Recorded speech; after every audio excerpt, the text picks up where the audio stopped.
Hindi hapon. Hindi. Lalo hindi umaga. Hindi. Huwag mo silang gawing tanga. Alam na lang. Ang galing ng gabi. Wala nang gabi. Dapat. Maganda! Paano yung pangit? Okay, meron dyan maganda lang. Sa paningin lang kita minamahal. Paano ang rakang tawagin maganda? Tulad mo si David, hindi marunong masaktan. Anong gagawin? Tanggal mo yung maganda. Wala nang maganda. Pwede nang bumati. Ayusin mo. Pwede?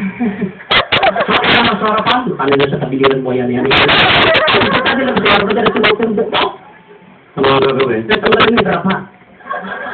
Sa mga harap? Bullshit. Kasi lang kami nga, tutong gagawin ko rin. Lumala kasi yung pagbasti mo. Naalala mo, ilang buwan nakakalipas. Ang galing ka ng Israel, ang galing ka ng Japan, ang galing ka ng Australia, ng Amerika.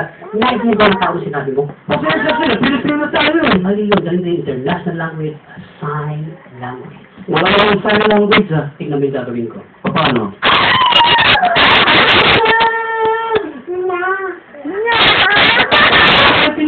Good evening, ladies and gentlemen. Ito mong puro ba ka? Mababa na naman. Wala na intindihan kasi. Wala ka kalukuhan. Alam mo naman yung pinagyayabang ka lang sa bar na yaki. Nag-abot ka rin, hindi pa tayo magkasama. Totoo lang po yun. Bago kami nagsabi ng porch at ako'y nakarating na sa Pagpali ng Technique. Yung pangit mo nga, tinanggap sa abroad. Ako kayo mga pangit. At bakit? Kami may kasabihan. Ano? Pangit man din at tukha sa tingin. Eh ano? Nakabubuntis din. Huwag na magpiliwag natin ka lumait sa babayan pa natin ang karas natin.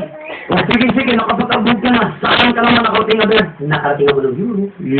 Europe. Saan nga sa Europe? Nagpunta kami ng Venice. Ang ganda. Kami kami ng Vienna.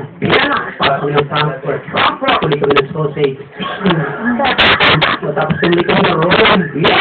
Saan ka ron? Owan. Pare, ang tindi mo na pinagaro. Salo? Ano na naman ang makina ron? Sabay na nakita ko isang dahon lang, ipinasok sa makina. Tandaan. Isang isapat lang. Ano nangyari? Sigaw nila. Gano'n kabilis. Tapos nung nakita ko isang buong baka, hinihila. Isang buong baka? Pinasok sa makina. Yung baka? Isang isapat lang. Ano nangyari? Corned beef pinata na. Oh, matindi na. Matindi sa road. Pero mas matindi ang Pinoy yan. Sandali lang. Wala pang ganyang makina sa Pilipinas. Saka mas matindi ang Pinoy. Makakapahiya ka lang dito. Matindi ang Pinoy. Dito sa Pilipinas? Oo. Ano makina rito? Dito isang hotdog lang pinasok, paglabas bata na. Ang makina yan eh. Sinirol ka pa rin. Kalokohan na naman yan. Nakita ko di suhi. Ano na naman ang fashion sa Paris? Kung anong kulay ng buhok mo, share ng kulay ng damit mo. Ayaw. Ang ko ng damit. Pero no. Ibig mo sabihin,